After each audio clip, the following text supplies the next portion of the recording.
starting on the page right after supine position, even though it's not supine, it's Prone. prone. I just want to make sure. At least in my book it says supine for some reason, and it's prone. So again, this is not the only place you'll ever start a session. In fact, I don't recommend you have a fixed starting point. But this is where we'll start for now. And we're going to just progress. I'll give you a few, 2, 3, 4, 5, I don't know, we'll see how many we go, and then I'll break it down. Then I'll do it where she's just going to record me as in real time-ish, so that we'll use that part for later. For your own notes, if you take notes, however you want to do it, whether it's recorded or just watch or write down steps, whatever you want to do that while I'm explaining, and then you'll go into your group and you'll do it back and forth, and we'll just keep adding and come back, and we'll just keep adding, and eventually we'll pause and then go back to the very beginning and just start making a flow out of it. One of the things you'll notice is that there is a wisdom to the progression, and we also want to stay on the side we're treating for quite some time.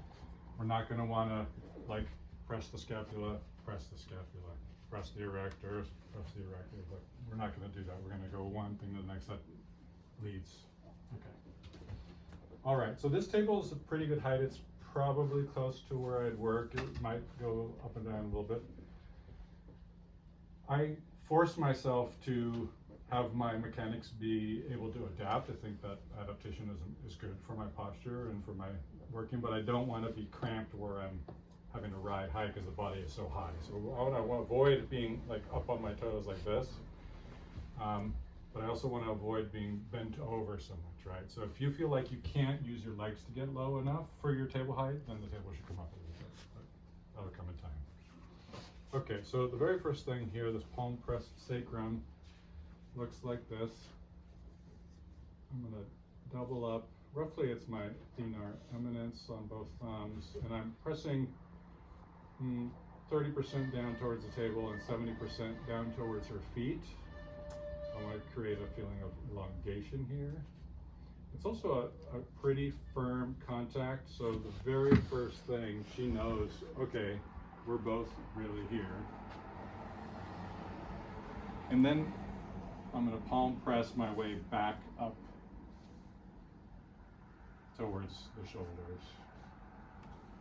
So as I do this, one of the things I'm working with is my core is where all the force is transmitting from the floor up to my hands. And so as I press here, I've got force going across my body. As I press here, I've got force going across my body, and it's all going through my core. So I want to have a certain amount of integrity there. I don't want to be collapsed in my pelvis like I'm doing. Look at what it does to my shoulders.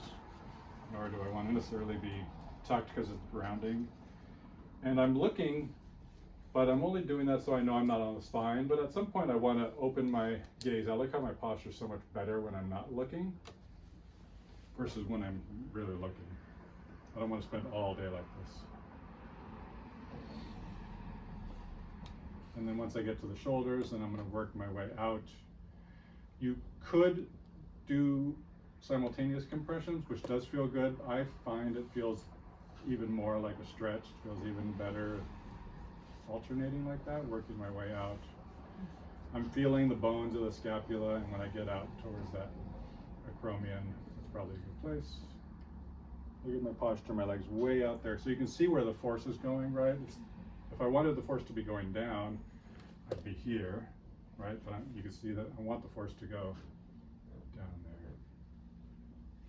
there. Okay, then I'm gonna get in your way so you can come over here. I'm going to unilaterally palm compress. So I'm choosing a side, Dion's right side in this case, and I'm using both hands. Sometimes it'll be hand over hand like this. Sometimes they'll be next to each other. Sometimes I'll change hands.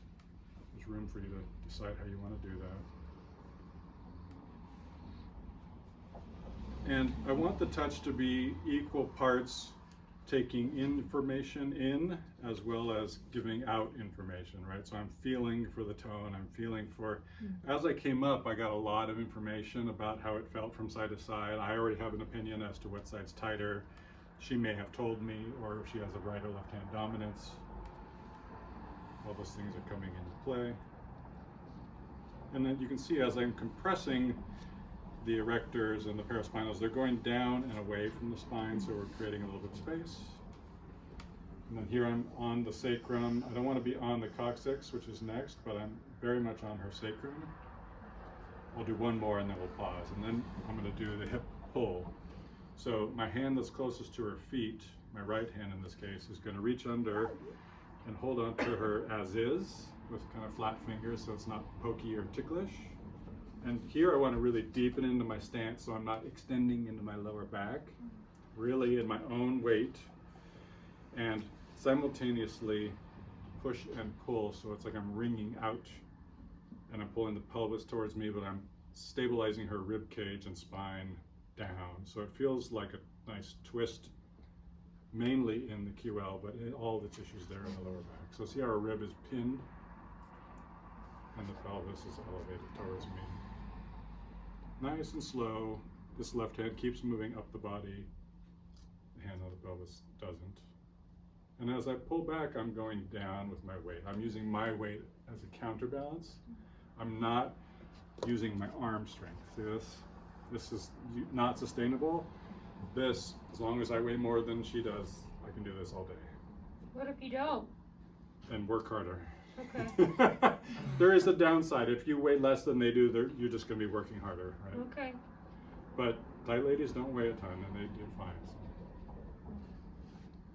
Okay, so I'm finishing back where I started. So that would be a 1, 2, 3, 1. Okay? Okay. Well, that's what we're going to pause. Now I'm going to just go through it kind of real time. I'm not going to say anything, and then you can just feel it, and then we'll try it.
All right.